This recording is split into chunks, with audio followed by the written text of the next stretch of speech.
Corona virus చుట్టూ science ఉంది, రాజకీయం ఉంది, వ్యాపారం కూడా ఉంది. దీని చుట్టూ ఉన్న సైన్స్ మీకు కొంత చెప్తా. ఈ సైన్స్ మీకు ఎలా ఉపయోగపడుతుందంటే, కరోనా జబ్బు నేపథ్యంలో ఇంటి దగ్గర ఎప్పుడు ఉండొచ్చు,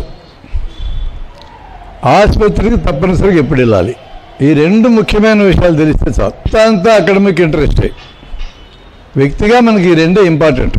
ఈ కరోనా వైరస్ పూర్తి స్థాయి జీవి కాదు, ఇది ఆర్ఎన్ఏ వైరస్. మన న్యూక్లియస్లో డిఎన్ఏ ఆర్ఎన్ఏ ఉంటాయి. అందులో ఆర్ఎన్ఏతో కొన్ని వైరస్లు తయారైతే, డిఎన్ఏతో కొన్ని తయారవుతాయి. స్వతంత్ర జీవితం ఇటుకు ఉండదు. ఏదైనా ఒక జీవకణం దొరికితే ఆ కణంలోకి వెళ్ళి ఉత్పత్తి అవుతాయి. ఏ వైరస్ అని అంతే. కాబట్టి అర్ధజీవి అని పిలుస్తాం దీన్ని, జీవిని కూడా పిలవం. మానవుడు ఈ రోజున్న రూపం రావడానికి కొన్ని కోట్ల ఏళ్ల క్రితమే భూమి మీదకి వైరస్లు వచ్చాయి. ఈరోజు మనమున్న ఈ రూపంలో ఈ మానవ జాతి ఎంతకాలం ఉంటుందో తెలియదు. కొంతమంది అతి తక్కువగా అయితే 1000 ఏళ్ళు ఉంటారని చెప్తున్నారు, ఎక్కువైతే 1,00,000 ఏళ్ళు. ఆ తర్వాత ఈ రూపం ఉండదు. కానీ ఈ భూమి ఇంకా 250 కోట్ల ఏళ్ళు ఉంటుంది. కానీ వైరస్లు భూమి ఉన్నంతకాలం ఉంటాయి. ఇవి మొదటివి కాదు, చివరివి కాదు. డార్వినియన్ సిద్ధాంతం ప్రకారం struggle for existence, survival of the fittest, natural selection, ఈ 3 సూత్రాలు మీరు చదువుకున్నారు. ప్రతి జీవి ఈ భూమి మీద వైరస్ దగ్గర నుంచి, అది అర్ధజీవి అయినప్పటికీ మనిషి దాకా హైయెస్ట్ జీవి మనం. ప్రతి జీవి స్ట్రగుల్ ఫర్ ఎగ్జిస్టెన్స్ తప్పదు. ఏ జీవి తన జన్యు నిర్మాణంలో ఉపయోగకరమైన మార్పులు చేసుకుంటుందో ఆ జీవి నిలబడుతుంది, అలా చేసుకోలేని జీవి పోతుంది. అందుకే ఈ రోజున్న కోతులు, ఆ కోతుల్లోంచి మనం రాలే. ఈ రోజున్న కోతులకి మనకి కామన్ యాన్సెస్టర్ ఉన్నారు, అక్కడి నుంచి వచ్చాం. ఆ కామన్ యాన్సెస్టర్ పోయింది, కోతులు మిగిలిన మనం మిగిలినాం. రేపొద్దున మన నుంచి అనేక మార్పులు వచ్చి, అనేక కొత్త రకమైన మార్పులు ఉన్న జీవులు వస్తే మనం పోతాం, ఆ జీవులు ఉంటాయి. మనిషిగా మనమే ఉంటామని లేదు, మార్పు వచ్చిన జీవులు ఉంటాయి. ఏ జీవిలో అనుకూలమైన మార్పులు వస్తాయో ఆ జీవినే ప్రకృతి అంగీకరిస్తుంది. ఈ సూత్రానికి భిన్నంగా ఇప్పుడు ఏమీ జరగడం లేదు. మనం చాలామంది అనుకుంటాం మందులు కాపాడుతున్నాయి, డాక్టర్లు కాపాడుతున్నారు, వైద్య సిబ్బంది కాపాడుతున్నాయని. మన శరీరమే మనల్ని కాపాడుతుంది. వైరస్ బతకడానికి ప్రయత్నం చేసి పోరాటం చేస్తుంది. ఈ వైరస్ మన శరీరంలో కర్మలోకి రాగానే ఆ వైరస్ మీద ఉండే స్పైక్స్ ఉంటాయి, అందులో ప్రోటీన్ ఉంటుంది. ఆ స్పైక్స్ ద్వారా మన కణం లోపలికి దూరుతుంది. దూరి మన కణంలో ఉన్నటువంటి స్ట్రక్చర్ని వాడుకుంటుంది. మన కణాలకి ఉన్న ఆహారాన్ని వైరస్ వాడుకుంటుంది. ఇప్పుడు ముప్పుడుగా తయారై ఆ కణాన్ని చంపేస్తుంది. ఈ పని జరిగిన వెంటనే మన శరీరంలో ఏం మార్పు వస్తుంటే, మన మీద దాడి చేయడానికి ఏదో వచ్చిందని గుర్తిస్తుంది. 5 రోజుల లోపల గుర్తించిన దానికి వ్యతిరేకంగా యాంటీబాడీస్, ఇవి కూడా మాంసకృతులే, ఇవి పదార్థ విశేషాలు, మన శరీరంలో వైరస్ ద్వారా వచ్చిందని యాంటీజెన్ అంటాం, దానికి వ్యతిరేకంగా తయారైందని యాంటీబాడీ అంటాం. ఈ యాంటీబాడీ యాంటీజెన్కి వ్యతిరేకంగా పనిచేసి వైరస్ను చంపుతుంది. వైరస్లు ఏవైనా, ఈ కరోనా వైరస్ కూడా 12 రోజుల కంటే మించి మన శరీరంలో ఉండదు. 12 రోజుల లోపల వైరస్ను చంపేస్తుంది. నెలల తరబడి హాస్పిటల్లో చేరిన వాళ్ళు వైరస్ వలన చేరడం లేదు. ఈ వైరస్కి మనకి జరిగిన ఈ పోరాటంలో తయారయ్యే కొన్ని పదార్థాలు మన శరీరానికి నష్టం చేస్తాయి. వాటి వల్ల వచ్చిన ఎఫెక్ట్స్ని బాగు చేసుకోవడానికి ఆసుపత్రులు ఉంటున్నాం. ఇది ఫ్యాక్ట్. ఇది ఫ్యాక్ట్ అయినప్పుడు ప్రతి వ్యక్తిలో జరిగే మార్పు మనకు అర్థమైంది. వైరస్ వస్తుంది, దాడి చేస్తుంది, మన శరీరం ఎదుర్కొంటుంది. 199 సందర్భాల్లో ప్రతి శరీరాలు ఎదుర్కొంటే వైరస్ చంపడానికి ప్రయత్నం చేస్తాయి. పాజిటివ్ ఆర్టీపీసీఆర్ పాజిటివ్ వచ్చిన వాళ్ళల్లో 100లో 35 మందికి ఏ లక్షణాలు ఉండవు. ఇంకో 45 మందికి మైల్డ్ లక్షణాలు ఉంటాయి. కొంచెం జ్వరము, కొంచెం దగ్గు, కొద్దిగా గొంతు నొప్పి. 100కి 80 మంది ఎటువంటి వైద్యం అక్కర్లేకుండా, మందులు అక్కర్లేకుండా, ఆసుపత్రులు వైద్య సిబ్బంది అక్కర్లేకుండా వాళ్ళంతటి వాళ్ళే బాగవుతున్నారనేది వరల్డ్ వైడ్ అందుబాటులో ఉన్న స్టాటిస్టిక్స్ ఇంక్లూడింగ్ ఇండియా. ఈ 80 మంది ఎక్కడికి పోనక్కర్లేదు. ఆ 80 మంది ఎట తెలుస్తుంది అంటే, మీరు పరీక్ష చేయించుకోలేదు, మీకు ఏ లక్షణాలు లేవు, మీరు ఎక్కడికి పోనక్కర్లా, ఆ 3 జాగ్రత్తలు తీసుకుంటే చాలు. 6 అడుగుల దూరం, ముఖానికి ఏదైనా అడ్డం కట్టుకోవడం, దేన్ని తాకినా చేతులు సబ్బుతో కడుక్కోకుండా కంట్లో, ముక్కులో, నోట్లో వేలు పెట్టకూడదు. ఈ 3 సూత్రాలు. ఈ 3 సూత్రాలు 6 అడుగుల దూరం. ఎందుకంటే దగ్గినా, తుమ్మినా, గట్టిగా మాట్లాడినా గాలిలో వైరస్ వ్యాపిస్తుంది అని చెప్పి మాట్లాడుతున్నప్పటికీ కూడా 100కి 90 వంతులు ఈ వైరస్ తుంపర్ల ద్వారానే బయటికి పోతుంది. 10% మాత్రమే గాలిలో బయటికి వెళ్తుంది. కాబట్టి ఈ తుంపర్లు 6 అడుగుల కంటే మించిపోవు. నేల మీద పడతాయి, వస్తువుల మీద పడతాయి, బలాల మీద పడతాయి. ఇది జరుగుతుండేది. 6 అడుగుల దూరం మీరు మెయింటైన్ చేసి దానికి తోడు ముఖానికి అడ్డు ఉంటే ఈ అడ్డు ఎలా ఉపయోగపడుతుంది? ఈ ముఖాలకి మనం కట్టుకునే ఏ మాస్క్ అయినా, టవల్ కట్టుకోండి, చిరకం కట్టుకోండి, చున్నీ కట్టుకోండి, స్కార్ఫ్ కట్టుకోండి, కర్చీఫ్ ఏదైనా కట్టుకోండి, మాస్క్ అయినా కట్టుకోండి, వీటికి ఉండే రంధ్రాలు వైరస్ సైజ్ కంటే 1000 రెట్లు పెద్దవి. వైరస్ బయటకు వెళ్ళకుండా ఇవేవి ఆపలేవు, అంత పెద్ద రంధ్రాలై. మరి ఈ మాస్క్లు ఏమాపుతాయి? తుంపర్లను ఆపుతాయి. అంటే 100కి 90 వంతుల వైరస్ని ఫిల్టర్ చేస్తాయి మాస్కులు. అదే మనకి అతి ముఖ్యమైన విషయం. 10% వైరస్ గాలిలోకి వెళ్ళడానికి ఈ మాస్కులు అడ్డం పడవు. ఈ 10% వైరస్ గాలిలోకి వెళ్తున్న వైరస్ గాలిలో డైల్యూట్ అయిపోతుంది. డైల్యూట్ అయిన వైరస్తో జబ్బు రావడం లేదు. చాలా ఇంపార్టెంట్ పాయింట్ ఇది. మీకు ఎన్ని ఎవిడెన్స్ లేనా నేను ముందు పెట్టగలను. ధారావి స్లమ్ ఉంది బాంబేలో. 2.5 చదరపు కిలోమీటర్ల ఏరియాలో 6.5 లక్షల మంది జీవిస్తూ ఉంటారు. కేవలం 10 అడుగుల చదరముండే రూమ్లో 10 మంది బతుకుతూ ఉంటారు. మనం ఏమనుకున్నాం మొదటి వేవ్లో ఇక్కడ కానీ కరోనా వ్యాధి వస్తే గుట్టలు గుట్టలు వస్తారనుకున్నాం. కరోనా వచ్చింది, కరోనా పోయింది, గుట్టలు గుట్టలు ఏం చావలా. కారణం ఏంటి? ధారావి స్లమ్లో వచ్చినంత సీరో కన్వర్షన్ అనగా కరోనా వ్యాధికి రెసిస్టెన్స్ దేశంలో ఎక్కడ రాలే. 58% వచ్చింది అక్కడ. గాలిలో కలిసే వైరస్ జనం పీల్చుకున్నారు. ఆ వైరస్ డోస్ జబ్బు తీసుకురావడానికి చాలదు, ఇమ్యూనిటీ తీసుకురావడానికి సరిపోద్ది. ఇమ్యూనిటీ వచ్చింది. ఈ వీధుల్లో తిరిగి జనానందరం తిడుతున్నాం, వాళ్ళతో రోగం రావడంలా. మార్కెట్లో గుంపులేళ్ళు తిట్టాం, వాళ్ళతో రోగం రావడంలో. వాళ్ళతో ఎప్పుడు రోగం వస్తే చెప్తా. ఆ ఒక్క కండిషన్ జాగ్రత్తగా ఉండాలి. సారా కొట్లలో గుంపులైనారు, వాళ్ళు రోగం తేలా. ఇక యూత్ లెక్కలాగానే తిరిగింది, వాళ్ళ వల్ల కాదు రోగం వచ్చింది. బయట తిరిగే జనం 6 ఫీట్ మెయింటైన్ చేయకపోతే వస్తుంది. అదొక్కటి ఎక్సెప్షన్. మనం ప్రజలకు నేర్పాల్సిన మొట్టమొదటి విషయం 6 ఫీట్ మెయింటైన్ చేయండి అనేది పదే నేర్పాలి. ఆ బయట తిరిగే వాళ్ళు 6 ఫీట్ మెయింటైన్ చేస్తే రోగం రాదు. మీకు ఢిల్లీలో రైతులు ధర్నా చేస్తారు 1,00,000 మంది. వాళ్ళందరికీ మాస్కులు కూడా లేవు, మీరు ఫోటోలు చూశారు. వాళ్ళ వల్ల రోగమేం పెరగల, గాల్లో కలిసిపోతూ ఉంది. గాల్లో వైరస్ కలవకపోతే మనకు రెసిస్టెన్స్ రానే రాదు. Please remember this. ఆ 10% వైరసే మనం రక్షించేది ఫైనల్గా. ఈ 90% వైరస్ 6 అడుగులు మెయింటైన్ చేయకపోతే పక్క వాళ్ళ మీదకి వస్తుంది. మాస్క్ కట్టుకున్నా ఈ వైరస్ 10% వైరస్ అయినా దగ్గరుంటే వచ్చే అవకాశం ఉంది. అది కూడా చాలా తక్కువే అయినా ఉంది. అందుకే బయట 6 అడుగులు మెయింటైన్ చేయమని చెప్తున్నాం. ప్రధానంగా ఈ రోగం వ్యాప్తి చెందిందంతా క్లోజ్డ్ స్పేసుల వల్లనే. ఇది ఇంపార్టెంట్.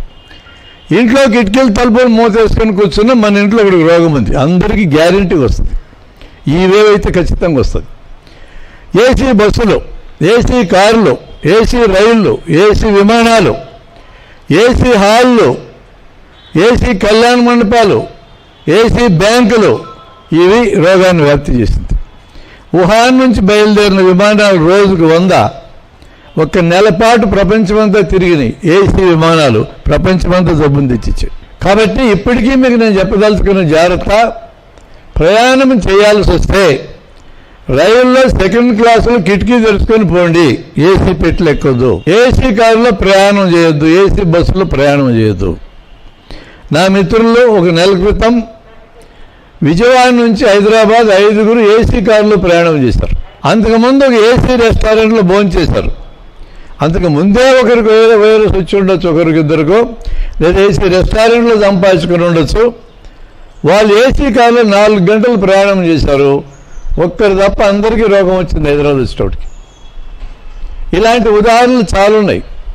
ప్రపంచ ఆరోగ్య సంస్థకి 239 మంది శాస్త్రజ్ఞులు పోయిన సంవత్సరం సెప్టెంబర్లో ఒక లెటర్ ఇచ్చి, మీరు తుంపర్ల ద్వారానే జబ్బు పోతుంది అంటున్నారు, కాదు గాలిలో కూడా పోతుందని లెటర్ ఇచ్చారు.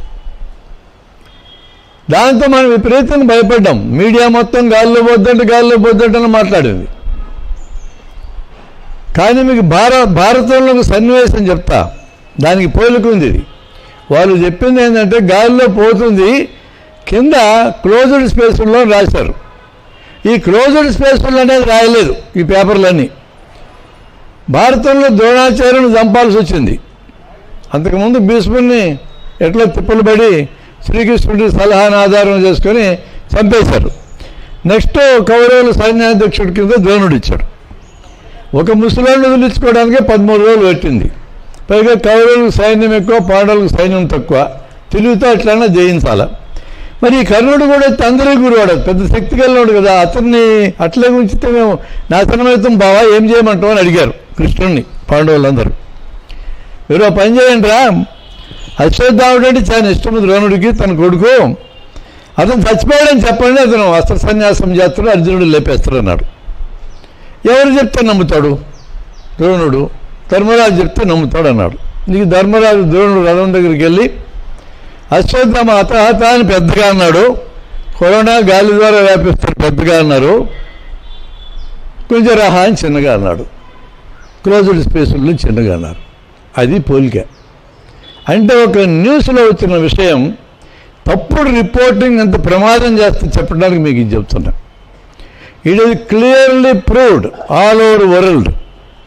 అందరు ఎపిడెమియాలజిస్టులు, వైరాలజిస్టులు చెప్తుండేది ఏంటంటే, క్లోజ్డ్ స్పేస్లో గాలి ద్వారా వచ్చిన వైరస్ కూడా రీసర్క్యులేట్ అవుతుంది, ఓపెన్ ప్లేసుల్లో గాలిలో వెళ్ళిన వైరస్ డైల్యూట్ అవుతుంది, ప్రమాదం ఉండదు.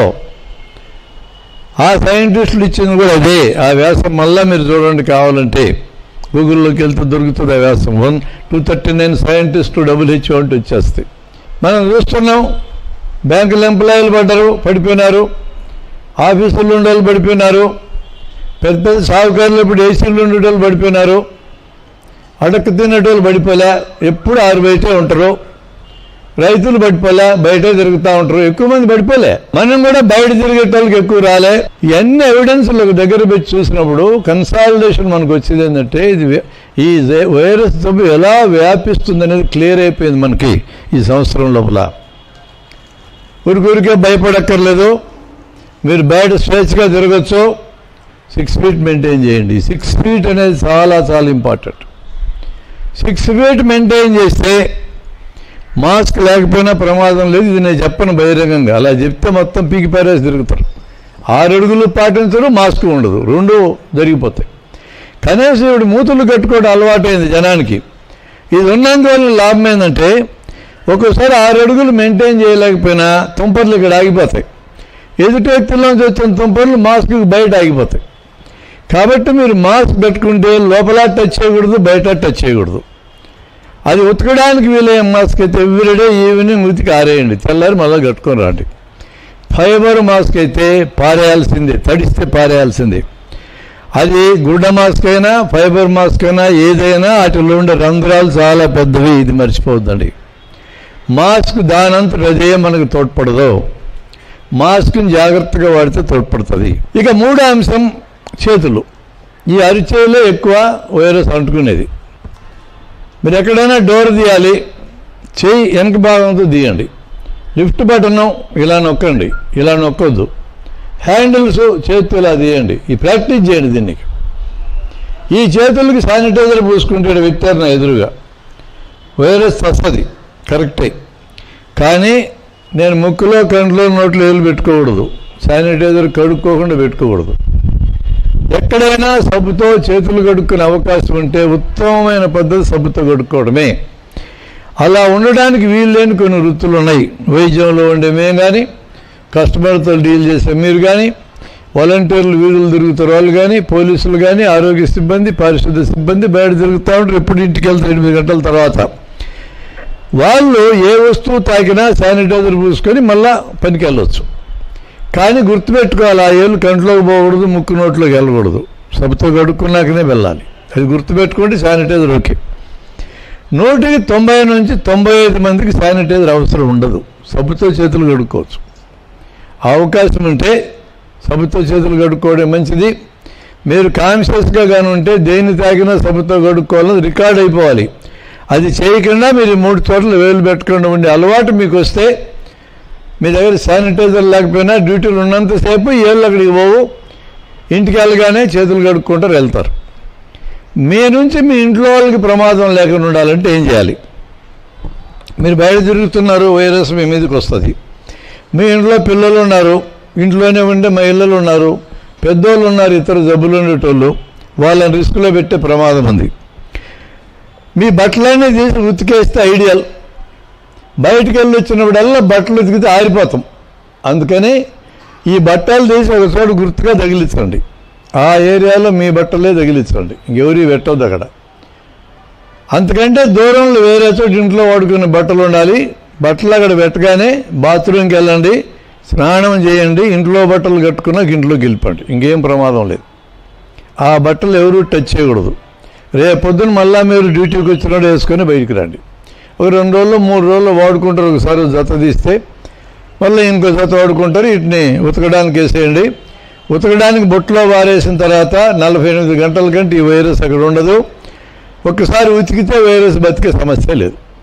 వైరస్ బయట బతకదు అసలు. ఆ 48 గంటలు కూడా ఏంటంటే మన శరీరానికి అంటుకొని కొన్ని కణాలు ఆ బట్టలకు అంటుకుంటాయి. ఆ కణాల్లోకి వెళ్ళిన వైరస్ కూర్చొని ఉంటుంది అట్లా. కానీ అవి రోగం చేయడానికి సాల్వై. కాబట్టి అంతగా భయపడాల్సిన ఇష్యూ కాదు అది. కాబట్టి జాగ్రత్తల దగ్గరికి వచ్చాక ఈ 3 జాగ్రత్తలకు ఇంపార్టెన్స్ ఇది. ఈ 3 జాగ్రత్తలు నిరంతరం పాటించండి. వ్యాక్సిన్ వేసుకున్నా కూడా మన దేశంలో లేదా ప్రపంచం మొత్తంలో సంపూర్ణంగా కరోనాని జయించేదాకా ఈ జాగ్రత్తలు ఉండాల్సిందే. ఇక ఇంట్లో ఎప్పుడు ఉండొచ్చానంటే, మీరు పరీక్ష చేయించుకోలేదు, మీకు ఏ లక్షణాలు లేవు, మీరు ఏమి వాడక్కర్లా, ఎక్కడికి వెళ్ళక్కర్లా, జాగ్రత్తలు పాటించండి. మీకు అనుమానం వచ్చింది, బయట మీటింగ్కి వెళ్ళారు, పెళ్ళికి వెళ్ళారు, అక్కడ జబ్బు వచ్చిన వాళ్ళు వచ్చినారేమో, వాళ్ళ నుంచి నాకు జబ్బు అంటుకుందని అనుమానం వచ్చింది. ఈ అనుమానం వచ్చినప్పుడు మీకు ఉందో లేదో తెలుసుకోవాలని కోరిక కలిగింది. యాంటీజెన్ టెస్ట్ ఫాస్ట్గా రిపోర్ట్ వస్తుంది, కానీ సెకండ్ వేవ్లో 50% రిలయబుల్. యాంటీబాడీ టెస్ట్ చాలా ఖర్చు అయింది, అది చేయించినా కూడా 1 వారం అయినాకనే రిజల్ట్ వస్తుంది, ఉపయోగం లేదు. యాంటీజెన్ టెస్ట్లో RT-PCR టెస్ట్ ఉంది, ఇది 2 రోజులు టైం పడుతుంది. ఇది మోర్ రిలయబుల్, 70 to 80% రిలయబుల్. ఈ రిలయబుల్ అంటే అర్థం ఏంటంటే, యాంటీజెన్ టెస్ట్ కానీ RT-PCR టెస్ట్ కానీ పాజిటివ్ అని వస్తే మీకు కరోనా వైరస్ వచ్చినట్టే, నెగిటివ్ అని వస్తే మీకు కరోనా వైరస్ రాలేదని కాదు. నెగిటివ్ రిజల్ట్కి ఇంపార్టెన్స్ లేదు, పాజిటివ్ రిజల్ట్కి ఇంపార్టెన్స్ ఉంది. పాజిటివ్ వస్తే మీకు జబ్బు వచ్చింది, జబ్బు వచ్చింది అంతే. అది ప్రమాదకరంగా వచ్చిందో మామూలుగా వచ్చిందో చెప్పదు అది. నెగిటివ్ వస్తే టెక్నికల్ లోపం ఉండొచ్చు, లేదా ఇప్పుడున్న వేవ్లో ఉన్న వైరస్ ప్రోటీన్ని ఈ టెస్ట్ పట్టుకొని ఉండకపోవచ్చు. మొదటి వేవ్లో ఈ RT-PCR 95 నుంచి 98% రిలయబుల్గా ఉండేది, ఇప్పుడు 80% కంటే లేదు. అంటే ఈ కొత్త వేరియంట్ యొక్క ప్రోటీన్ అది పట్టుకోలేకుంది. టెస్ట్నే పెద్ద మార్చలేదు, టెస్ట్ అదే ఉంది, కాబట్టి 80% రిలయబిలిటీ. నాకు RT-PCR నెగిటివ్ వచ్చింది, నాకు జబ్బు లేదని చెప్పి బలాజోరుగా తిరగదు. నెగిటివ్ వస్తే వాల్యూ లేదు. అంటే పరీక్ష చేయించని వాళ్ళకి ఏమి జాగ్రత్త చెప్తానో, నెగిటివ్ వచ్చిన వాళ్ళు కూడా అదే జాగ్రత్త చెప్తా. కాబట్టి అసలు పరీక్ష చేయించకపోయినా నెగిటివ్ వచ్చినా పాజిటివ్ వచ్చినా మన అప్రోచ్ ఏంటంటే మీకేమన్నా లక్షణాలు ఉన్నాయా? మొదటి క్వశ్చన్ ఇది. ఏ డాక్టర్ అని ఇదే అడగాలి. నేను ఫోన్లో వైద్యం చేసి అందరినీ నేను మొదట అడిగే ప్రశ్న నీకు లక్షణాలు ఏమున్నాయని అడుగుతాను. నాకు ఆర్టీపీసీఆర్ పాజిటివ్ అండి, అది ఎన్నైనా నేను అయితే ఇందులో పాజిటివ్, నీకేం లక్షణాలు ఉన్నాయంట. ఏం లేవు సార్, బాగున్నాను నేను.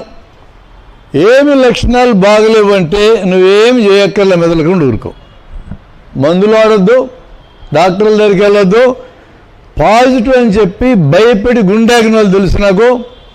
180 మంది పాజిటివ్లు పెద్ద ప్రయత్నం లేకుండానే బాగైపోతున్నారు. ఎందుకు భయపడాలా?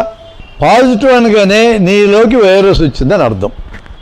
వైరస్ వస్తేనే శరీరం ఎదుర్కొని పోరాడొద్దని అర్థం.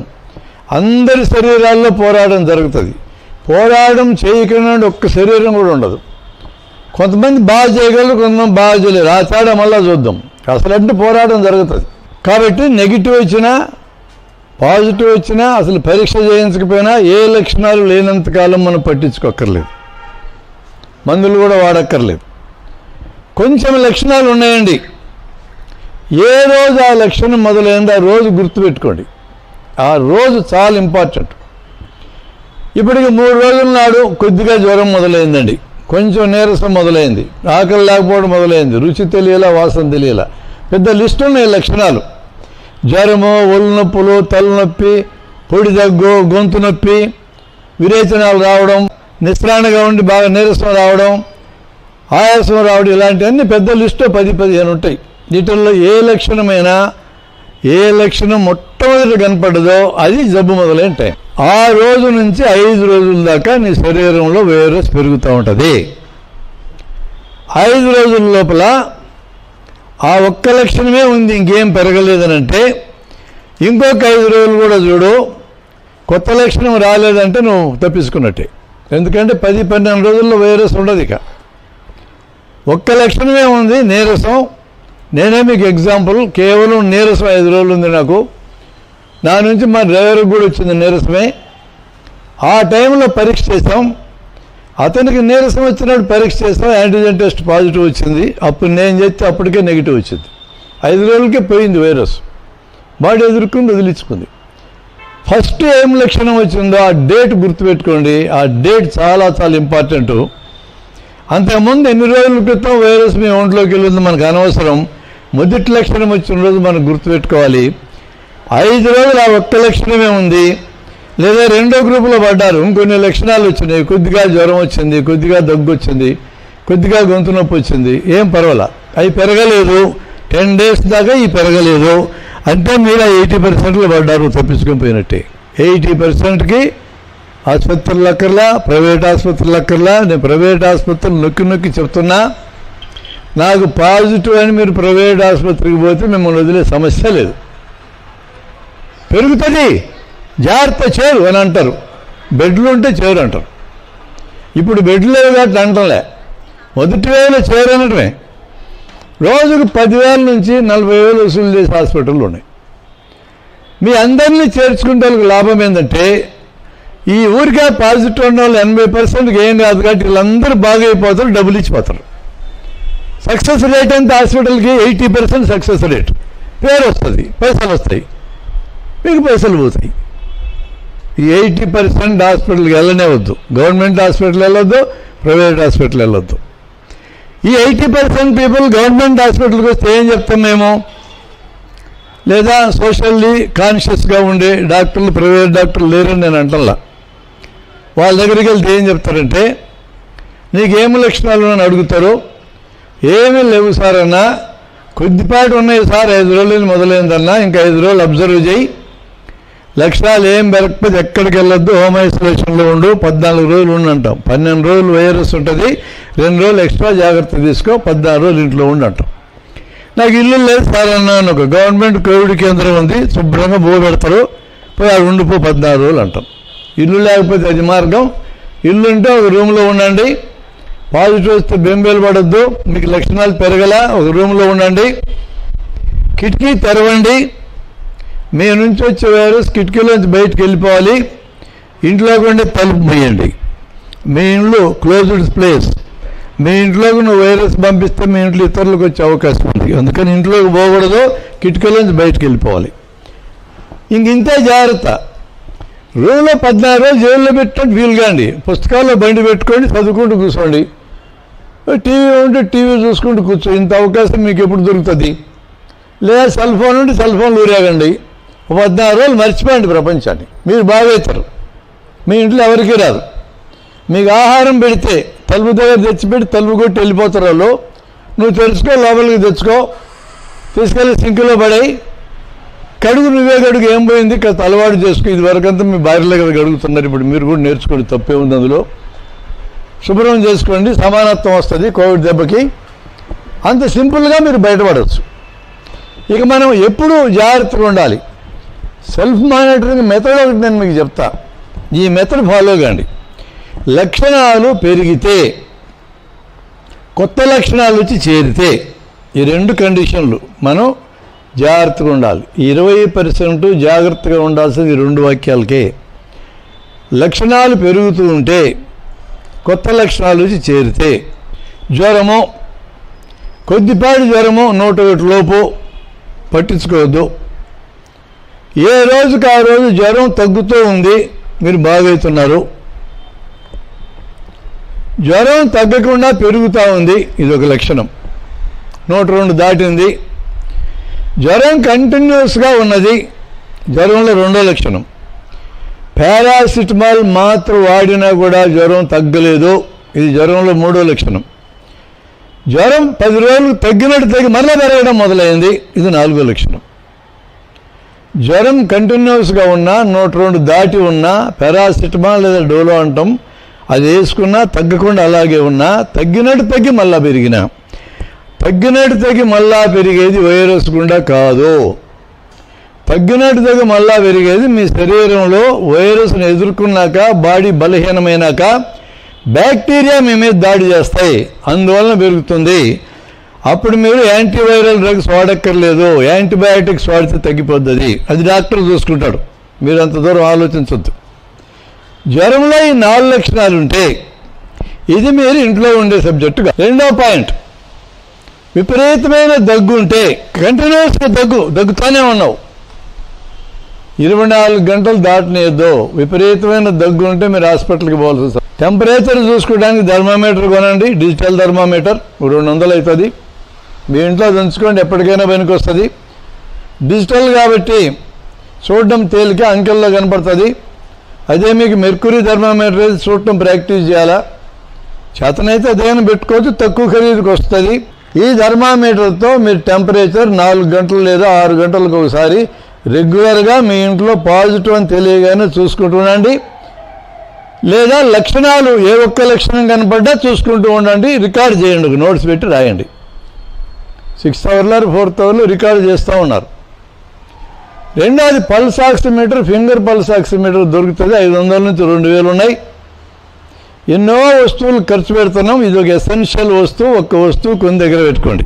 ఫింగర్ పల్స్ ఆక్సి ఏలు పెట్టి చూడాలి. దాంట్లో థర్మల్ సెన్సర్ ఉంటుంది, ఎర్రగా వెలుగుతూ ఉంటుంది, అటువైపు గోరు ఉండాలి. రివర్స్ పెడితే ఒకసారి తక్కువ తెలుస్తుంది, అందుకని గోరు అటువైపు ఉండాలి. ఒక 5-6 సెకండ్లు లాగితే డిస్ప్లే వస్తుంది.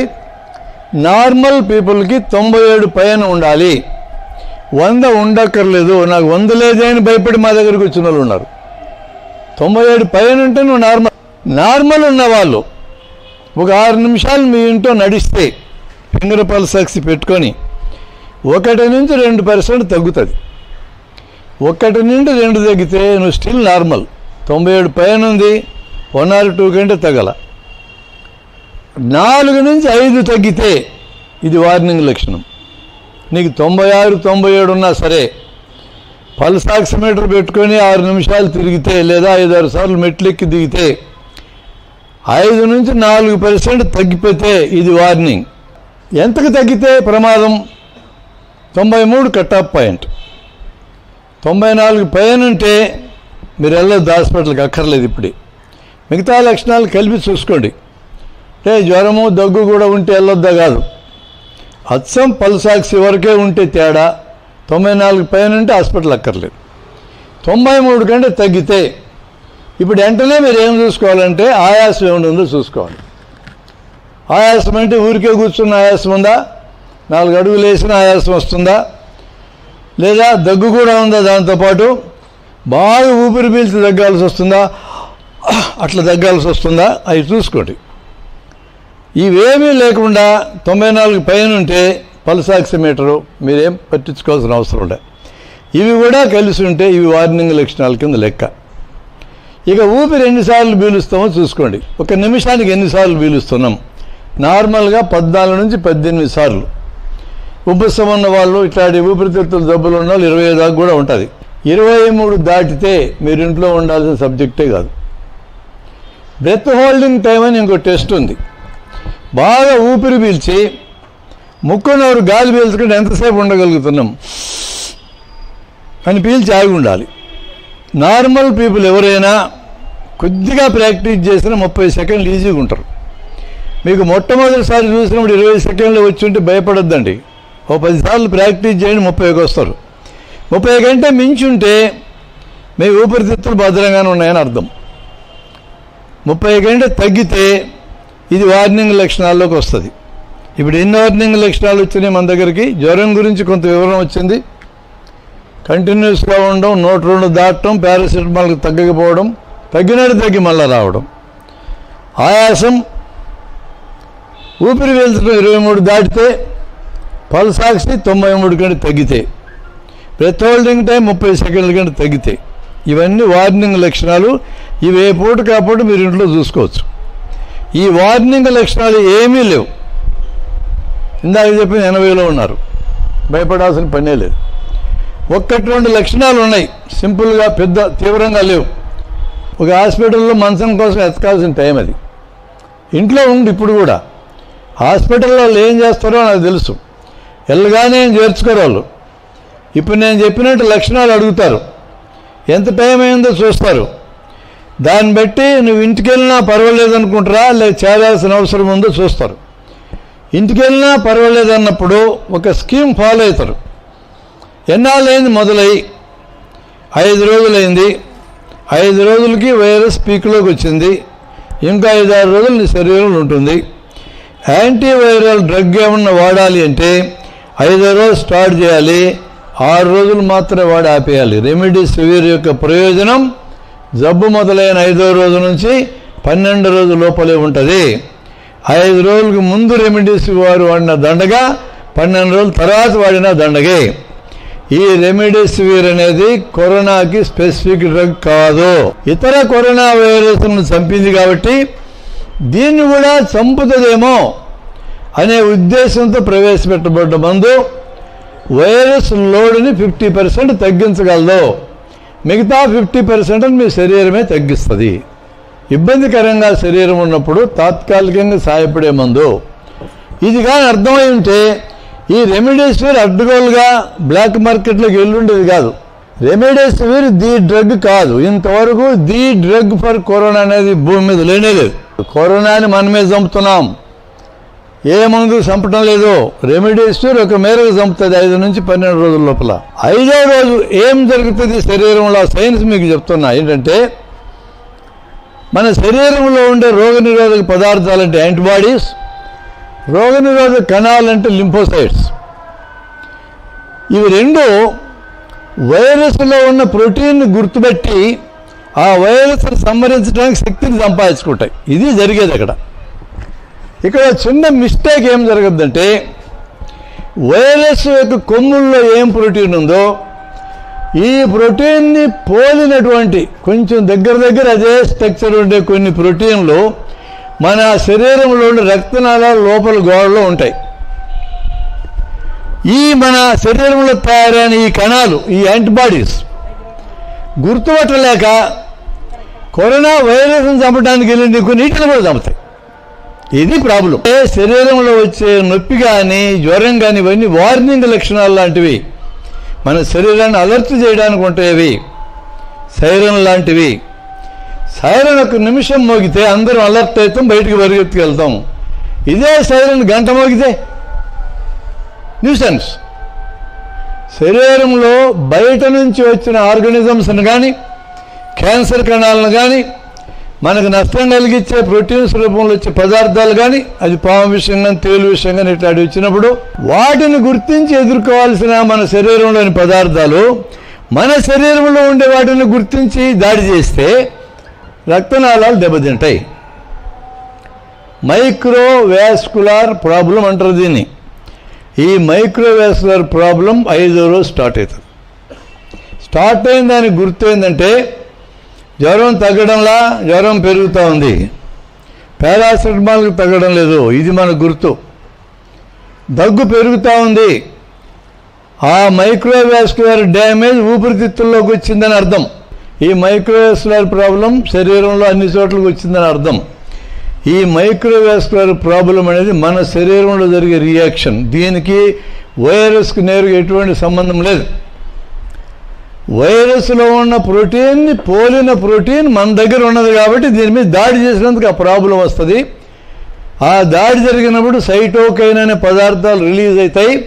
ఈ పదార్థాలతో ఈ జ్వరము, ఈ దగ్గు, ఆయాసం వస్తాయి. కాబట్టి ఇప్పుడు ఏం చేయాలి?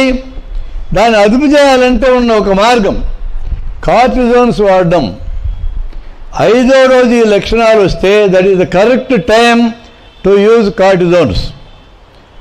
మొదటి 5 రోజులు వాడకూడదు. నీకు ఏ లక్షణము లేకపోతే వాడకూడదు. కొద్దిపాటి లక్షణాలు ఉంటే వాడకూడదు. 180 మంది కార్టిజోన్ వాడకూడదు. ఆ మిగతా 20 మందిలో కూడా మొదటి 5 రోజులు వాడకూడదు. వాడితే శరీరంలో ఉన్న రోగనిరోధక వ్యవస్థ బలహీనమై వైరస్ 12 రోజులకు సాగకుండా 20 రోజులు కూడా బతుకొద్ది. First 5 days no cortisones. 5 days అయిన తర్వాత ఈ లక్షణాలు మొదలు కాగానే నువ్వు ఇమ్మీడియట్గా హాస్పిటల్కి వెళ్తే వెంటనే ఆక్సిజన్ దగ్గరికి వెళ్ళొద్దు. వెంటనే కార్టిజోన్ స్టార్ట్ చేసి, వాస్కులర్ ప్రాబ్లం వచ్చింది కాబట్టి వెజల్స్లో రక్తం గడ్డగట్టకుండా ఆపే మందు ఉంటుంది, లో మాలిక్యులర్ వెయిట్ హెపారిన్ అని. ఈ 2 మందులు స్టార్ట్ చేస్తే అనేక మందికి ఆక్సిజన్ లేకుండానే బాగవుతుంది. కార్టిజోన్ 10 days వాడాలి తప్పనిసరిగా. తర్వాత టేపర్ చేసుకుంటూ రావాలి, తగ్గించుకుంటూ రావాలి. లో మాలిక్యులర్ వెయిట్ హెపారిన్ అనేది 3 వారాలు వాడాలి మినిమం. ఇది ఇంకా డాక్టర్ చూసుకుంటాడు. డాక్టర్లు కూడా అవగాహన కరెక్ట్గా ఉండాలి. 5వ రోజున నీకు తేడా వచ్చింది, హాస్పిటల్కి వెళ్ళావు, ఇమీడియట్గా కార్టిజోన్ స్టార్ట్ కావాలా, లో మాలిక్యులర్ వెయిట్ హెపారిన్ స్టార్ట్ కావాలా. ఇంకా అనదర్ 5-6 daysలో ఎక్కువ మంది నార్మల్ అవుతారు ఆక్సిజన్ లేకుండా. ఆక్సిజన్ అవసరం ఎప్పుడు వస్తుంది? ఈ క్రిటికల్ పీరియడ్ పోగొట్టుకుంటాం మనం. ఈ క్రిటికల్ పీరియడ్ ఇది. ఈ పీరియడ్ పోగొట్టుకున్నాక ఊపిరితిత్తుల్లో మైక్రోవాస్కులర్ ప్రాబ్లం వస్తే వైరల్ న్యూమోనియా అని వస్తుంది. మీకు HRCT అని హై రెజల్యూషన్ కంప్యూటర్ టోమోగ్రఫీ విపరీతంగా పాపులర్ అయింది. దాంట్లో మీకు మచ్చలు కనపడతాయి, తెల్ల మచ్చలు. ఆ తెల్ల మచ్చలు ఉన్నాయని ఊపిరితిత్తు పాడైన భాగాలు. ఊపిరితిత్తులు కొంత భాగం పాడైతే అప్పుడు ఇంకేం చేయాలి? మిగిలిన ఊపిరితిత్తుని ఎక్స్ట్రా పని చేయించాలి, అందుకని ఆక్సిజన్ ఇవ్వాలి. ఎంత ఊపిరితిత్తు పాడైతే అంత ప్రమాదం మనకి. పాడైన ఊపిరితిత్తుని ఫైనల్గా మన శరీరమే ఎదుర్కొని బాగు చేసుకుంటుంది. కానీ ఈ 2 మందులు సహకరిస్తాయి. అక్కడే మందుల పాత్ర ఉన్నది. అది తెలుసుకునే మార్గం ఏంటంటే 5వ రోజు నీకు అనుమానం వస్తే హాస్పిటల్ని కాంటాక్ట్ చేయి. ఒక డాక్టర్ని లింకులో పెట్టుకో. సార్ నాకు ఇలా ఉందని అడుగు, ఆయన నీకు సలహా ఇస్తాడు కరెక్ట్గా. ల్యాబొరేటరీకి వెళ్ళు నేరుగా. డైమర్ అనే పరీక్ష, సి రియాక్టివ్ ప్రోటీన్ CRP, ఇవి 2 ఇంపార్టెంట్ టెస్టులు. వీటికి తోడు సీరం ఫెరిటిన్ అని ఒకటి, LDH అని ఒకటి ఉన్నాయి. అవి 2 లేకపోయినా ఈ మొదటి 2 చాలు. ఇవి నార్మల్ రేంజ్ కంటే పెరిగి ఉంటే దాని అర్థం ఏంటంటే ఆల్రెడీ మన శరీరంలో ఉండే రోగనిరోధక పదార్థాలు మన శరీరాన్ని డ్యామేజ్ చేయడం స్టార్ట్ అయిందని అర్థం. ఆ 2 టెస్టులో నీకు తెలిసిపోతుంది. కొద్దిపాటి లక్షణాలు పెరిగినాయి కానీ 2 లక్షణాలు నార్మల్ ఉన్నాయి 2 టెస్టులు, నీకు ప్రమాదం లేదని అర్థం. నువ్వు హాస్పిటల్కి పోనక్కర్లా, కానీ 48 గంటల్లో మళ్ళీ టెస్ట్ చేయాలా. అప్పటికి పెరుగుంటే హాస్పిటల్కి వెళ్ళాలి. ఈ రిస్క్ ఎందుకు అనుకుంటే 5వ రోజు నీకు లక్షణాలు పెరుగుతూ ఉంటే contact your physician, contact the hospital. మీకు ఆక్సిజన్ అవసరం లేకుండా బాగు కావాలంటే మాత్రం ఈ టైమింగ్ చాలా ఇంపార్టెంట్. మొదటి లక్షణం మొదలైన రోజు నుంచి 5వ రోజు జాగ్రత్తగా అబ్జర్వ్ చేయండి. అక్కడికి ఏం లక్షణాలు లేకపోతే 5 నుంచి 10వ రోజు దాకా జాగ్రత్తగా అబ్జర్వ్ చేయండి. ఈ పీరియడ్లో మీకు ఏం కావచ్చు, ఇంకేం కాదు. ఇంకా కొన్ని మీరు గమనించగలిగేవి కొన్ని లక్షణాలు మొదలైనవి. ఏ రోజుకు ఆ రోజు గడిచే కొద్దీ లక్షణాలు తగ్గుతూ ఉన్నాయి, మీకు ఖచ్చితంగా బాగవుతుంది. దాని అర్థం అది. ఇదివరకు నీరసం ఉంది, తగ్గిపోతుంది, బాగవుతున్నావు, నీ బాడీ ఎదుర్కొంటుందని అర్థం. జ్వరం ఉంది, తగ్గుతూ ఉంది, ఆయాసం ఉంది, తగ్గుతూ ఉంది, దగ్గు తగ్గుతూ ఉంది. ఏ ఒక్క లక్షణమైనా తగ్గుతూ ఉంటే over a period of 10 days 5 days 10 days చూడమన్నాను కదా, తగ్గుతూ ఉంటే మీకు బాగవుతుంది. రుచి వాసన తెలిగిపోవటం ఈ వైరస్ ప్రత్యేకమైన లక్షణం.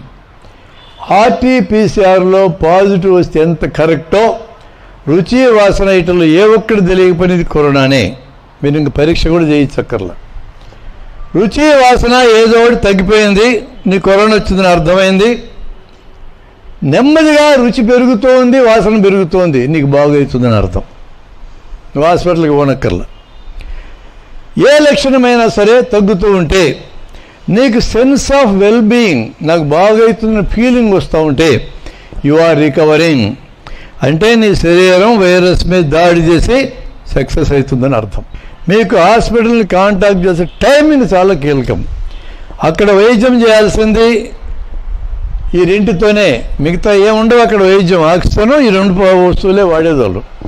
రెమిడేసివిర్ 5 నుంచి 12 లోపల ఇస్తారు. ఇప్పుడు గవర్నమెంట్ హాస్పిటల్కి పుష్కలంగా సప్లై ఉంది.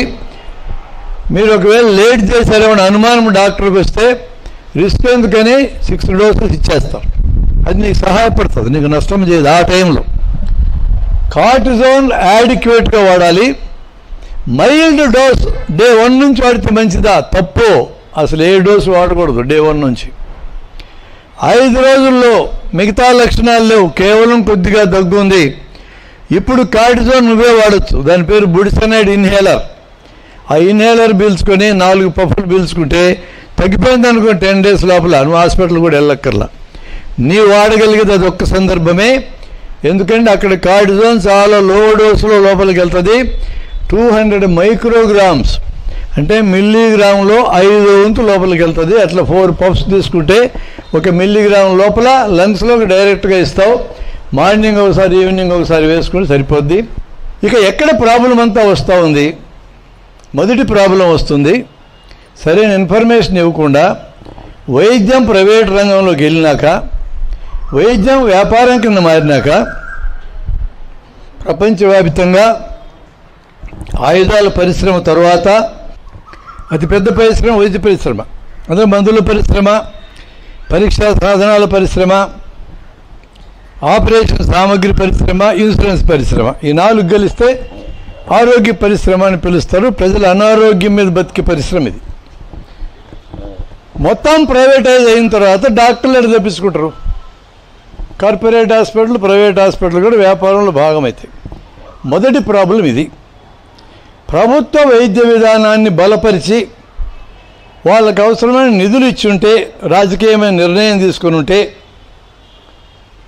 2.5 to 3% జీడిపిలో ప్రభుత్వ వైద్యానికి ఇస్తే అన్నీ బాగవుతాయి. ఇప్పుడు 0.9% ఇస్తుంది సెంట్రల్ గవర్నమెంట్. అది ఇవ్వడమే కాకుండా పని కట్టుకొని మీడియాలో గవర్నమెంట్ హాస్పిటల్ పనికిమాలని సరిగా చూడరు, పట్టించుకోరు, లెట్రిన్లు బాగుండు, బిల్డింగ్లు బాగుండు అని విపరీతంగా ప్రచారం చేసి గవర్నమెంట్ హాస్పిటల్ని భ్రష్టు పెట్టించినారు. ఒక పక్క వసతులు లేవు. ఈ చెప్పిన ప్రాబ్లమ్స్ అన్నీ ఉన్నాయి, నేను కాదనడంలా. కానీ కరోనా పీరియడ్ సంవత్సరం అంతా మన జనాన్ని కాపాడింది ప్రభుత్వ వైద్యశాలలో ప్రభుత్వ డాక్టర్లు, ప్రభుత్వ వైద్య సిబ్బంది మాత్రమే. అండర్లైన్ చేసి చెప్తున్నా. లాస్ట్ ఇయర్ లాక్డౌన్ మార్చి 24 ప్రకటించినాక అన్ని ప్రైవేట్ హాస్పిటళ్ళు, కార్పొరేట్ హాస్పిటల్ అడ్డం పండుకున్నాయి. జనం అదనంగా చావాల. ఎందుకని? ఇప్పటిదాకా ఈ కార్పొరేట్ వైద్యశాలలో వైద్యం చేస్తున్న రోగాలలో 100కి 90 రోగాలు వైద్యం అక్కర్లేని రోగాలు ఉన్నాయి. మాకు తెలుసు అది. ప్రతి జ్వరానికి కార్పొరేట్ హాస్పిటల్ పోయినాం. కోవిడ్ కంటే ముందు కూడా మనకు వచ్చే జ్వరాలలో 180 షార్ట్ వైరల్ ఫీవర్స్, 80%. 5 రోజుల్లో దానంతరం అదే తగ్గిపోతుంది. ఇందాక చెప్పిన ఫినామినాతో వాళ్ళు వెళ్ళాల్సిన పనిలే హాస్పిటల్కి. మీకు జ్వరం వచ్చింది, భయం వేసింది, కరోనాకు ముందు సంగతి చెప్తున్నా. ఇప్పుడు కూడా భయం అట్లే ఉంటుంది. ఇప్పుడు కూడా జ్వరం వస్తే పరిగెత్తుకొస్తారు. నేనేం అడగాలి? 5 రోజులు చూడు, నీకు తగ్గకపోతే రా అని చెప్పాలి. అది కరెక్ట్గా నేను చెప్పాలంటే.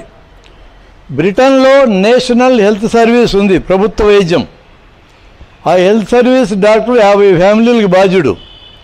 ఆ ఫ్యామిలీలు అందరూ తెలుసాడికి. ఆ ఫ్యామిలీలు ఎవరైనా అతని దగ్గరికి జ్వరం అని వస్తే 5 రోజులు ఆగండి, తగ్గకపోతే రా అని చెప్తారు. బ్రిటన్లో కూడా. మనకేం రోగం వచ్చిందంటున్నా నేను చెప్పటానికి. Because it is business. నా ప్రభుత్వ డాక్టర్ అదే చెప్తాడు, 5 రోజులు చూడు వైరస్ జ్వరం అయి ఉంటుంది అంటాడు. నా ప్రైవేట్ డాక్టర్ అది చెప్పడు. నేను చెప్తే మీరేమనుకుంటారో నాకు తెలుసు. 100 కిలోమీటర్ల నుంచి నంద్యాల నుంచి వచ్చినా నేను. పెద్ద రోగం ఉందనుకొని నీ దగ్గరికి వచ్చి 200 ఫీజు ఇస్తే ఏం రోగం లేదు, అది వైరస్ జ్వరం ఏంటి, ఇంటికి బాగుంటాం, ఈడేం డాక్టరు అని మీరు అంటారని మేము అనుకోమా? మీరు అట్లా అనరా? రానే లక్షణం మీకుందా? లేదు. అది ప్రచారం జరిగింది. అట్లా మీరు అట్లా అనుకుంటారని మేము అనుకొని 2000 రూపాయలకి పరీక్షలు రాయిస్తాం, 1000 రూపాయలు మందులు రాయిస్తాం. ఇప్పుడు మీరు మమ్మల్ని ఏమనరు.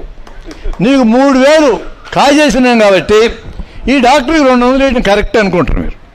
ఆ 200 కోసం నీ జేబులు 3000 కాజేస్తాం. నా ప్రైవేటు వైద్యం అట్లుంటుంది. కోవిడ్ పోయినాక ఇది పోద్దనుకో ఆకండి. దేశంలో ప్రైవేటు వైద్యం రద్దు చేస్తాక ఇది ఉంటుంది. మీ మనస్తత్వం అట్టే ఉంటుంది, మా మనస్తత్వం ఇట్టే ఉంటుంది. రక్త పరీక్ష చేయిస్తా. ఏ వైరస్ జ్వరానికైనా ప్లేట్లెట్స్ తగ్గుతాయి, గుర్తుపెట్టుకోండి. అదిగో ప్లేట్లెట్లు తగ్గినాయి, డెంగీ జ్వరం ఏమంటా నేను. ఉచ్చలు ఆడతాయి జనానికి, ఆసుపత్రులు జాగ్రత్తలు వచ్చి. అది డెంగీ కాదని నాకు తెలుసు, నీకు చెప్పను. ఖచ్చితంగా బాగవుతావు. డెంగీ పీరియడ్లో రోజుకి 5000 వసూలు చేసిన వాళ్ళు ఇప్పుడు 10,000 వసూలు చేస్తున్నాం. డెంగీ సీజన్లో 2 ఏళ్ల క్రితం నెల్లూరులో హాస్పిటల్ సంగతి నాకు తెలుసు. ప్రతి హాస్పిటల్ 5 కోట్లు సంపాదించింది. డెంగీ ఏమని భయం పెట్టి 5 రోజులు డెంగీ అయిన 5 రోజుల సాగును. 5 రోజుల లోపల అనుమానం అయితే డెంగీ యాంటీజెన్ చేయించుకో. నీకు ఈ పని అంత ఎందుకు, ఈ ఏదో పరీక్షలన్నీ? డెంగీ యాంటీజెన్ వస్తే డెంగీ వైద్యం చేయించుకో. డెంగీలో కూడా ప్లీజ్ రిమెంబర్ 80 to 90% డెంగీ ఏం చేయదు, కరోనా తగ్గినట్టు తగ్గిపోద్ది. ఆ 10%లో ప్లేట్లెట్స్ తగ్గుతూ ఉంటాయి. అబ్జర్వ్ చేయం. 2.5 లక్షల నుంచి 4 లక్షల ప్లేట్లెట్స్ ఉంటాయి per cubic millimeter. అవి 40,000 కంటే తగ్గితేనే మేము మానిటర్ చేస్తాం. 20,000కి తగ్గితేనే అడ్మిట్ చేస్తాం. అప్పటిదాకా చేయం.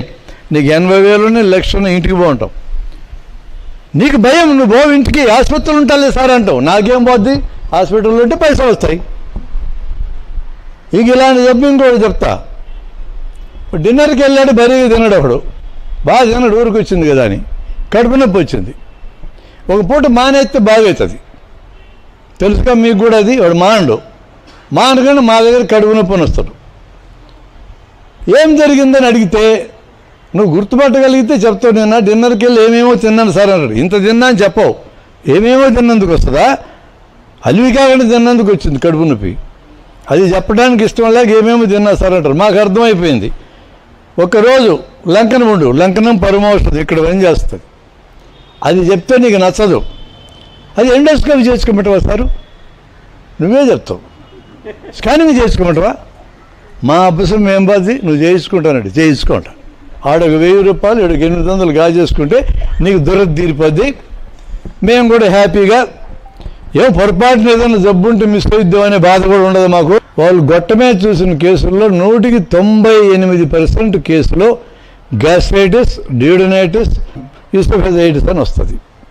దాన్ని ఆ పేరుతో రాయరు. రాస్తే మీకు అర్థమైద్దని GERD అని రాస్తారు. Gastro oesophageal reflux disease. మీకు అర్థం కాని భాష వాడతాం. 100కి 98, 99, 1% నిజంగా క్యాన్సర్ అల్సర్ ఉంటే కనపడుతుంది. కానీ ఆ 1% తేలాలంటే అందరికీ గొట్టాలు వేయాలి కదా అనే సూత్రం ప్రకారం వేసి పారేస్తాం. వైద్యంలో జరుగుతున్న బీభత్సాలు కూడా ఈ కరోనా సందర్భంలో మీకు తెలియాలి, సైంటిఫిక్ నాలెడ్జ్ ఉండాలి, లేకపోతే చిక్కుతారు వీళ్ళకి. మీ వయసు ఉన్న వాళ్ళు మా దగ్గరికి వస్తే స్నేహితులు ఏమైనా బాగున్నావా అంట, నాకేం సార్ గుండ్రాలాగా ఉన్నా అంటారు మీరు. అసలు ఆ భాష మాకు నచ్చదు, మీ భాష మాకు నచ్చదు. ఎన్నేళ్ళు సార్ మీకంటే 50 ఏళ్ళు అంటాడు సారు. 50 ఏళ్ళు ఇచ్చిన గుండ్రాలాగా ఉండేది సార్, అన్ని పరీక్షలు చేసుకున్నావా అంట. నాకెందుకు సార్ బాగున్నా కదా అంటాడు ఆయన. లేదా ఒకసారి ఈసీజీ ఎక్స్రే తీసుకురండి సార్ పంపిస్తా. ఆ ఈసీజీ ఇంత పొడుగు వస్తుంది రీల్లాగా, దాన్ని సీరియస్గా చూస్తా. అప్పుడే ఆయనకు అనుమానం మొదలవుతుంది, ఏందైందిరా అని. చూసి తేల్చను. కొంచెం అనుమానం ఉంది సార్, కార్డియాలజిస్ట్ దగ్గరికి వెళ్ళంట. అంటే ఎంబీబీఎస్ అయినాక MD 3 ఏళ్ళు చదివి 2 ఏళ్ళు కార్డియాలజీ చదువుతారు, ఆయన దగ్గరికి పోంట. ఆయన మళ్ళీ ఈసీజీ తీస్తాడు. నిన్ననే కదా సార్ తీసుకున్నా అంటారు సారు. ఆ నిన్నటి ఈసీజీలో నిన్నటి పరిస్థితి తెలుస్తుంది, ఈరోజు పరిస్థితి తెలియాలంటే ఇప్పుడు మళ్ళీ తీయాలి కదా అంట. ఏమంటారు మీరు? ఇంకా మళ్ళీ తీసుకుంటాం. ఆయన దగ్గర కూడా మిషన్ ఉంది, దానికి కూడా పని కావాలి కదా. ఆయన అది ఒక్కటి చేసి ఊరుకోడు. ఇకో చేయించుకో ఒక 1500, ట్రెడ్మిల్ చేయించుకో ఒక 2000, ఒక 4-5 వేలు ఖర్చు పెట్టిస్తే ఆయన ఫీజు 400 కాబట్టి దానికి న్యాయం జరుగుతుంది. ఇంత అయినా తెలుస్తుడా తేల్చడు. మీరు హైదరాబాద్ పోయి కొరోనరీ యాంజియో చేయించుకో అంటాడు. ఇప్పుడు కదా సార్కి నిజంగా జబ్బు వస్తుంది, ఇప్పుడు దాకా బాగానే ఉన్నాడు, ఇప్పుడు భయం మొదలవుతుంది. హైదరాబాద్ పోతే వాడు ఊరుకుంటాడా, మళ్ళీ అన్ని పరీక్షలు చేయిస్తాడు. చేయించి మీ గుండెకి రక్తం సప్లై చేసే రక్తనాళం కొంచెం సన్నబడింది అంటాడు. కొంచెం అంటే ఎంత అని అడుగుతారు మీరు. ఒక 25% సన్నబడిందని కామ్గా కూల్గా చెప్తారు. 25 అని అట్లా ఆశ్చర్యపోతారు మీరు. 25% పట్టించుకోవాల్సిన పనే లేదు. 50% గుండె రక్తనాలు బూడిపోయినా ఏమీ కాదు, నేను రాసిస్తా మీకు. 80% బూడితే 90% బూడితేనే స్టెంట్లు పెట్టేది. కానీ 25కే నేను భయపెడతా. మరేం చేయాలి అంటారు మీరు.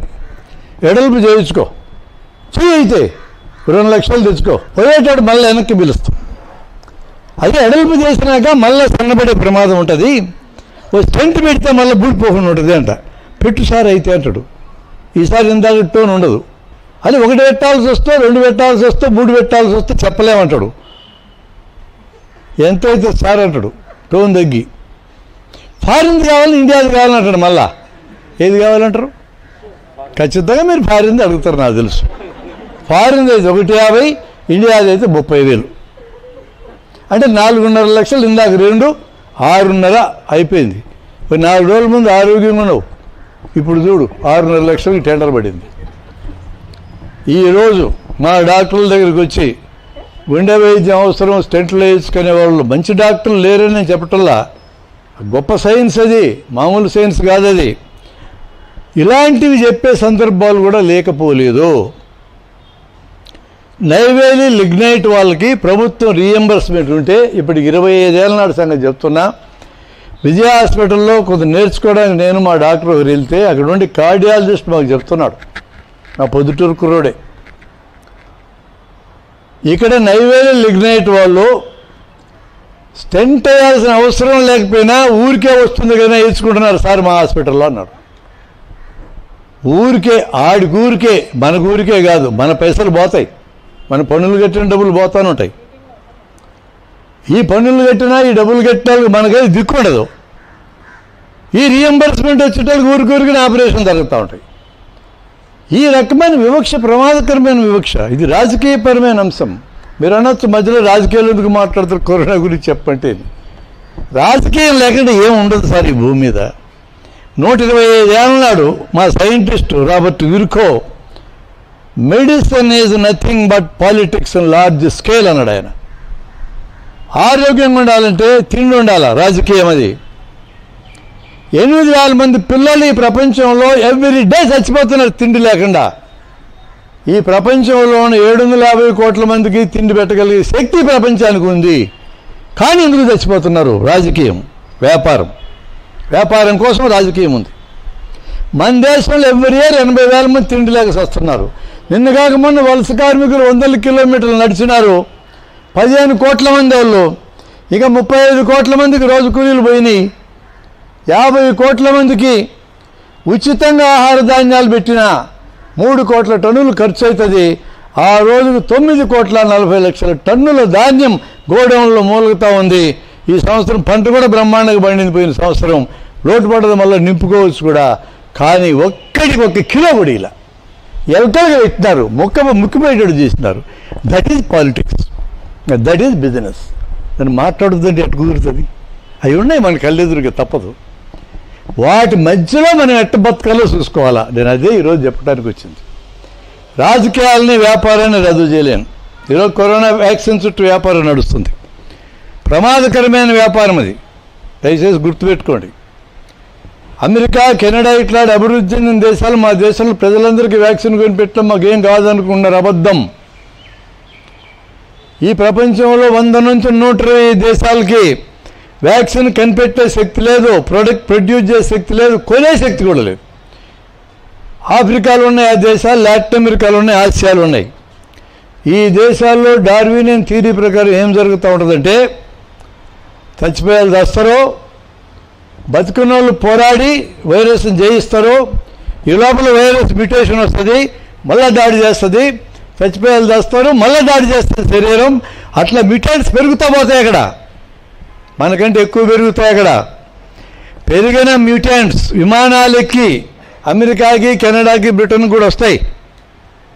నువ్వు వ్యాక్సిన్ వేసుకుని ఏం ప్రయోజనం రా పెద్ద మనిషి, వాళ్ళు మళ్ళీ నీకు ఎక్కిస్తారు.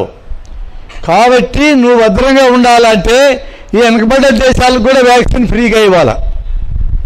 మన దేశంలో ప్రజలందరూ భద్రంగా ఉండాలంటే అందరికీ ఫ్రీ వ్యాక్సినేషన్ ఇవ్వాలి. అమ్మకం చేయనేకూడదు.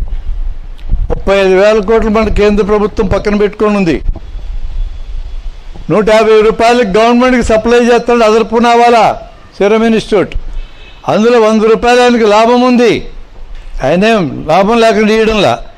50 రూపాయలు పెర్ డోసు లెక్కేసి 138 కోట్ల మందికి ఇచ్చినా కూడా సగం డబ్బులే ఖర్చు అవుతాయి. ఆ పని చేయమని మేము మోడీ గారికి ఉత్తరం రాసినాం. ఈ రాష్ట్రంలో మేధావులందరం కలిసి, స్వామి నువ్వు చేయి, పేటెంట్ సమస్య లేదు.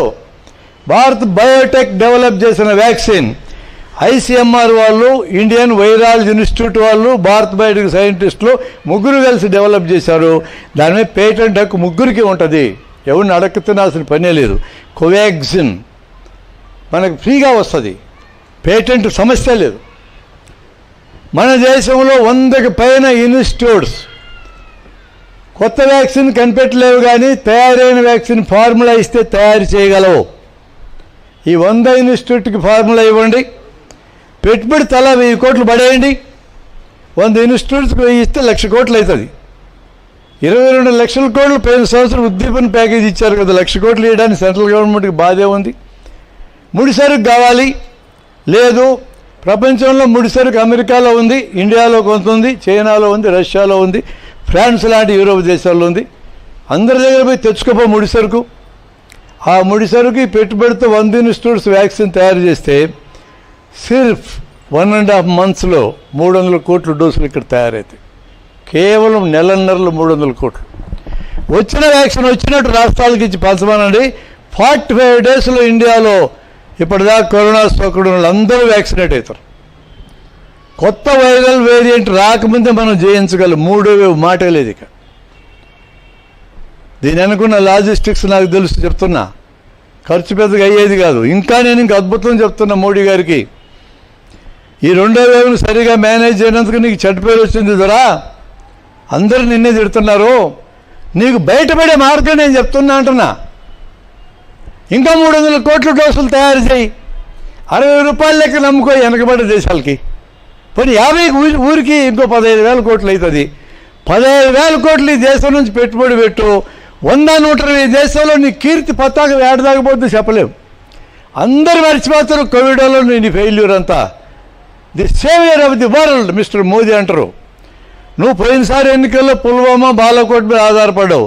ఇప్పుడు నీకు అవసరమే లేదు. ఈసారి ఎన్నికల్లో కరోనా వారియర్ నెంబర్ 1 మోడీ గెలిపించి పారేయండి అంటారు. అంతే. గ్యారంటీ గెలిచే మార్గం చెప్తున్నదురా, నువ్వు అర్థం చేసుకో. ఏం నీకు ఖర్చే లేదు, ఈ దేశాలకు ఉచితంగా దౌత్యపరమైన లాభాలు వస్తాయి. రేపొద్దున శాశ్వత సభ్యత్వం భద్రతా మండలిలో కావాలంటే ఈ దేశాలు నీకు సపోర్ట్గా నిలబడతాయి. ఇప్పటిదాకా నిన్ను తిట్టిన ప్రపంచ మీడియా నిన్ను వేణోళ్ళు కొనియాడుతుంది.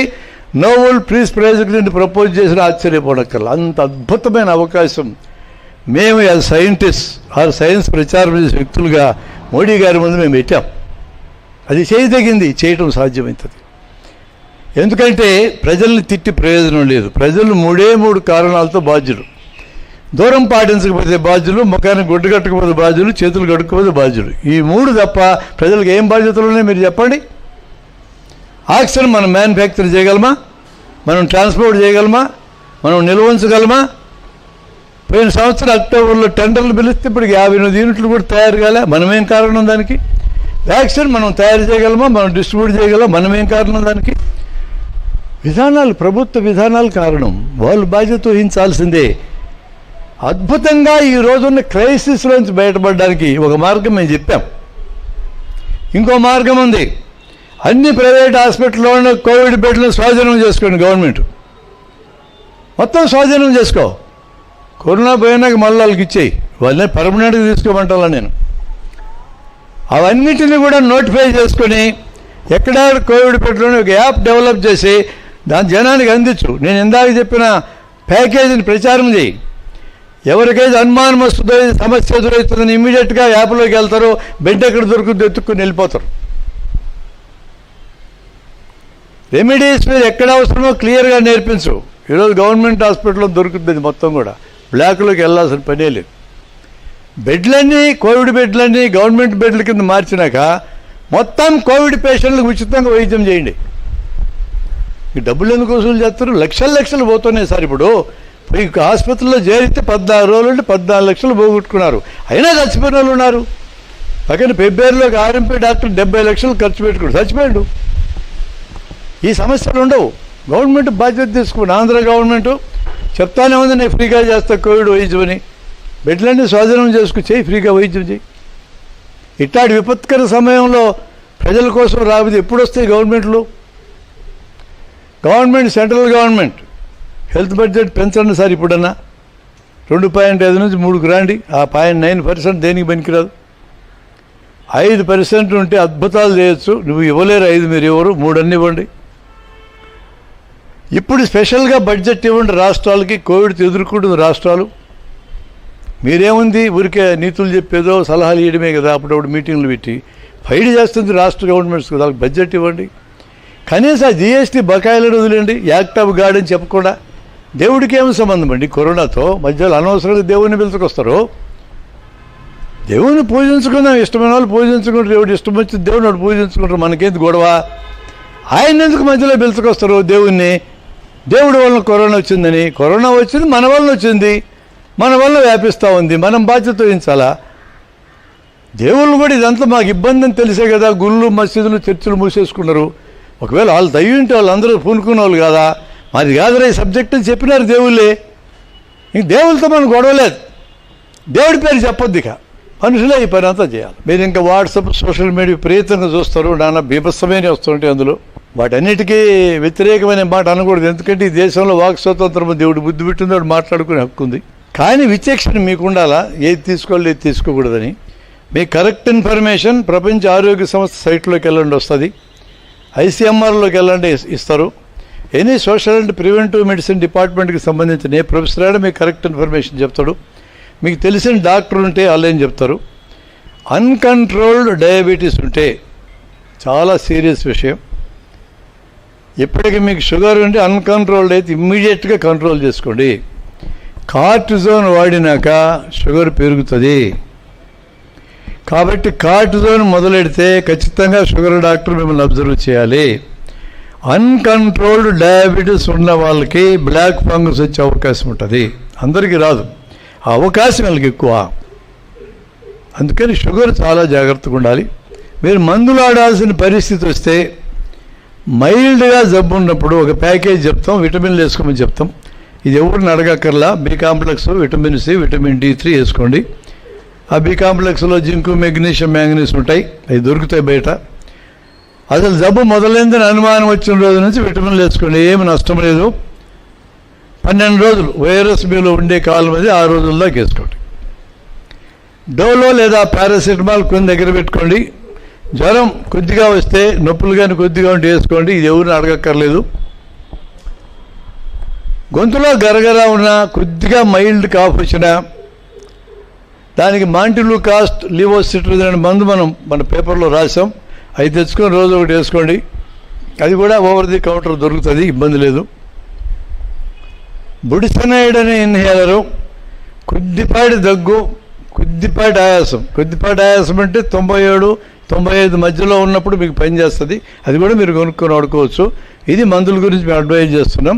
ఎందుకంటే పెద్ద మందులు ఏది వాడాల్సి వచ్చినా మీరు ఇంట్లో వాడొద్దండి. కార్టిజోన్ మీ అంతటి మీరు వాడొద్దు, ప్రమాదకరమైన మందు.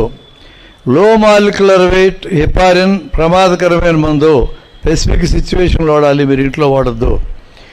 యాస్పిరిన్ వాడితే ఇది వాడక్కర్లేదా? తప్పు. యాస్పిరిన్ పనిచేసే విధానం వేరు, ఇది పనిచేసే విధానం వేరు. డాక్టర్ యొక్క పర్యవేక్షణలోనే మందులు వాడండి. మీరు చేరాల్సిన అవసరం లేదంటే ఇంట్లో ఎప్పుడు ఉండగలరు, డాక్టర్ చెప్పగలరు, కరెక్ట్గా చెప్పే డాక్టర్. ఇంట్లో ఉండమంటే ఏమేమి చూసుకోవాలో చెప్తాడో ఇంటి దగ్గర వాడవచ్చు. ఇక మిగతా ఇతర జబ్బులు, షుగర్ కానీ, బీపీ కానీ, గుండె జబ్బులు, ఊపిరితిత్తుల జబ్బులు, లివర్ జబ్బులు, మూత్రపిండాల జబ్బులు, క్యాన్సర్లు, అవయవ మార్పిడి, ఇవన్నీ ప్రాబ్లమ్సే. చాలా తక్కువ మంది, ఆ 100కి 5 ఉంటారు వీళ్ళంతా. ఇప్పటిదాకా 95 మంది, Randeep Guleria all India institute medical science director చెప్తున్నాడు, 100కి 95 మంది జనం వాళ్ళంతా వాళ్ళే బాగవుతారు, మా దగ్గరికి రానక్కర్లేదు అని చెప్తున్నాడు. కరెక్ట్ అది. ఈ 5% ఏంటంటే ఇందులో 1% షుగర్ ఇతరత్ర జబ్బులు ఉన్న వాళ్ళు కూడా వాళ్ళంతటి వాళ్ళు బాగవుతారు. ఇందాక చెప్పిన 15%లో కొంచెం లక్షణాలు పెరుగుతాయి, వాళ్ళలో 1% హాస్పిటలైజేషన్ అవుతారు, 14 బాగవుతారు. కాబట్టి 95 వస్తుంది. ఈ 5 మాత్రం వైద్యాన్ని కన్సల్ట్ చేయాలా. ఏ టైమింగ్ ఇంపార్టెంట్, ఆ టైంలో హాస్పిటల్ ఉండాలి, వాళ్ళ పర్యవేక్షణలో మిగతా ట్రీట్మెంట్ జరుగుతుంది. ఈ రకమైన ఒక ఆర్గనైజేషన్గా జరిగితే ఈరోజు ఉన్న ఒత్తిడి హాస్పిటల్ మీద ఉండదు. ఈరోజు హాస్పిటల్లో అడ్మిట్ అయ్యే వాళ్ళలో 100కి 30 మంది అనవసరంగా వచ్చి చేరుతున్నారు భయంతో. మీకు సడన్గా రాత్రిపూట మెలకు వస్తుంది, భయం వస్తుంది, ఆయాసం వచ్చింది అనుకుంటారు. పల్సాక్సి చూసుకో 97 ఉంటుంది. భయం, అది జబ్బు కాదు, అని ప్యానిక్ అటాక్స్ అంటారు. అలాంటి భయం మీకున్నా, మీ ఇంట్లో మనుషులకున్నా, ప్రొప్రనలాల్ అనే ఒక మందు ఉంది, 20 మిల్లీగ్రామ్ పొద్దున ఒకటి రాత్రి ఒకటి వేసుకుంటే భయం లేకుండా పడుకోవచ్చు. భయమే ప్రాబ్లం అని తేల్చుకుంటేనే సుమా. జబ్బుండి దాంతో భయం వస్తే అది ప్రత్యామ్నాయం కాదు. జబ్బుంటే ఎప్పుడు వెళ్ళాలో చెప్పా, ఆ నిర్లక్ష్యం ఉండకూడదు. ఈరోజు ప్రధానంగా దెబ్బతింటున్న జనం వార్నింగ్ సిగ్నల్స్ గుర్తుపెట్టుకోకుండా, ఏ టైంలో మనం ఇంటర్వ్యూన్ కావాలనే దాన్ని పాటించకుండా డిలే చేసినందువల్ల దెబ్బతింటున్నారు. ఈ కరెక్ట్ ఇన్ఫర్మేషన్ సరిగా వెళ్తే ఇంతమంది చనిపోవాల్సిన అవసరం కూడా లేదు.